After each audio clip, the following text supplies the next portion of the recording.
පිස්සු හැදෙන චැලෙන්ජ් හිතා ගන්නව බැරි තරම් සල්ලි. ප්‍රයිවට් ජෙට්ස් එහෙම නිකන් දෙනවා. කාර් කුඩු කරන්නේ හරියට සෙල්ලම් බඩු වගේ. කවුද මේ හාදයා? ඉතින් මේ තමයි මුළු ලෝකෙම දන්න මිස්ටර් බීස්ට්. ඔයා ඕන තරම් දැකලා ඇති මිස්ටර් බීස්ට් මිනිස්සුන්ට මිලියන ගණන් සල්ලි දෙනවා. හැබැයි මෙතන පොඩි ප්‍රශ්නයක් තියෙනවා. ඔයාලා කවුරුත් මේ ගැන නම් හිතන්නේ නැහැ. මෙයා ඉපදෙනකොට බිලියනපතියෙක් නෙමෙයි.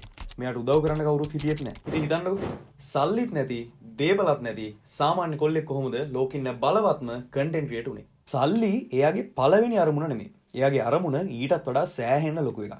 ඒක ගොඩක් අයට දරා ගන්නත් අමාරු එකක්. ඔයා කරන්නේ මොන වගේ දෙයක් වුණත් මෙයාගේ ජීවිත කතාවෙන් ඔයාලට ගන්න නම් ගොඩක් දේවල් තියෙනවා. ඉතින් බලාගෙන ඉන්න. මෙයාගේ නම ජිමි. ඉතින් ජිමිට ඕනේ උනේ සල්ලි නෙවෙයි නම් මොනවද එයාට ඕනේ උනේ? සාර්ථකත්වයේද?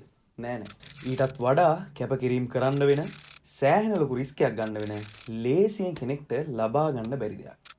ඒ තමයි the best YouTuber වෙන එක. මේක කෙනෙක්ට සාමාන්‍ය සිතුවිල්ලක් වුණාට මේක කරන එක නම් ලේසි දෙයක් නෙමෙයි. ඉතින් ජිමි මේ වැඩේ පටන් ගන්නකොට අවුරුදු 13ක පොඩි කොල්ලෙක්. හැබැයි එයාගේ ආකල්පයි අදිස්ථානයි නම් සෑහෙන්න ලොකුයි. ඒ වගේම මේ ලෝකේ ඇත්ත තමයි ඔයාගේ හීන ලොකු වෙන තරමට ඔයාට එන්න තියෙන බාධකත් සෑහෙන්න ලොකුයි. ඉතින් අපි බලමු මේ අවුරුදු 13ක පුංචි කොල්ලා කොහොමද අවුරුදු 27ක් වෙනකොට බිලියනපතියෙක් උනේ කියලා. හුඟක් අය දකින්නේ සාර්ථකත්වයේ විතරයි. ඒත් ඒක පිටිපස්සේ තියෙන ස්ට්‍රගල් එක දකින්නේ කීප දෙනයි. YouTube පටන් ගන්න හැම කෙනෙක්ටම එන ප්‍රශ්න ටික ඒ විදිහටම මෙයාටත් එනවා. ඒ වුණාට ඒවට උත්තර හොයන්න වෙන්නේ තනියම. ඒ මොකද ඒ කාලෙදී ටියුටෝරියල් එකක් කරන්නවත් YouTube ගැන කවුරුත් දන්නේ නැහැ. ඉතින් මෙයාටත් තරුණ කාලේ අපි හැමෝටම තියෙන ප්‍රශ්න ටික ඒ විදිහටම එනවා. යාළුවෝ ජීවිතේ ඉස්සරහට යනවා. බැංකු ගිණුම් හිස් වෙනවා. තමන් ජීවිතේ එකම තැන වගේ දැනෙන්න ගන්නවා. ඉතින් හැම වීඩියෝ අප්ලෝඩ් එකකම තියෙන්නේ එක ප්‍රශ්නයයි. ඒක ෆේල් වුණොත් මොකද වෙන්නේ? ඉතින් ඔහොම ටික ටික උඩට එද්දී මේ දඩබ්බර කොල්ලා ජීවිතේ ගන්න පුළුවන් උපරිම අවදානම ගන්න. ඒ තමයි තමන් හම්බ කරන හැම රුපියලම ඊළඟ වීඩියෝ එකට ඉන්වෙස්ට් කරනවා. හිතන්නකෝ එක මිස්ටේක් එකක් අවුරුදු ගානක මහන්සිය තමන්ගේ මුළු අනාගතේම එක මොහොතකින් විනාශ වෙලා යන්න පුළුවන්. හැබැයි මේ දඩබ්බර කොල්ලා කිසිම වෙලාවක ඒ අභියෝගය ගන්න බය වෙන්නේ නැහැ. මෙන්න මෙතෙන්දි තමයි මිස්ටර් බීස්ට් අනිත් අයගෙන් වෙනස් වෙන්නේ.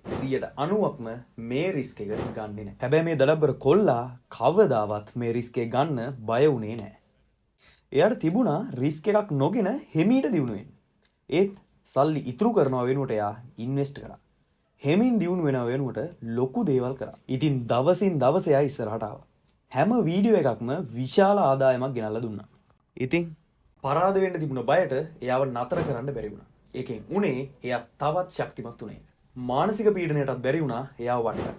ඒකෙන් උනේත් එයා තවත් ශක්තිමත් උනේ. ඉතින් අද වෙද්දී මුළු ලෝකෙම දකිනවා මිස්ටර් බීස්ට්ගේ සාර්ථකත්වය. මිලියන ගාණක් සබ්ස්ක්‍රයිබර්ස්ලා. Record breaking videos. ඒත් සල්ලි නෙමෙයි එයාගේ ලොකුම ජයග්‍රහණය. එයාගේ ජයග්‍රහණයේ ඇත්තම රහස තමයි එයාට පුළුවන් ඕනම මානසික පීඩනයක් දරාගෙන ඉස්සරහට යන්න. ඒ වගේම එයාට ඕන දෙයක් රිස්ක් කරන්න පුළුවන් කිසිම පැකිලීමක් නැතුව. ඉතින් මිස්ටර් බීස්ට් දිනුවේ එයාට මුල ඉඳලම සල්ලි තිබිලා නෙවෙයි. ඔයාගේ හිතෙත් මේ වගේ ලොකු ටාගට්ස් තියෙනවා නම් කවදාවත් රිස්ක් එකක් ගන්න බය වෙන්න එපා. සබ්ස්ක්‍රයිබ් කරලා අපිත් එක්ක එකතු වෙලා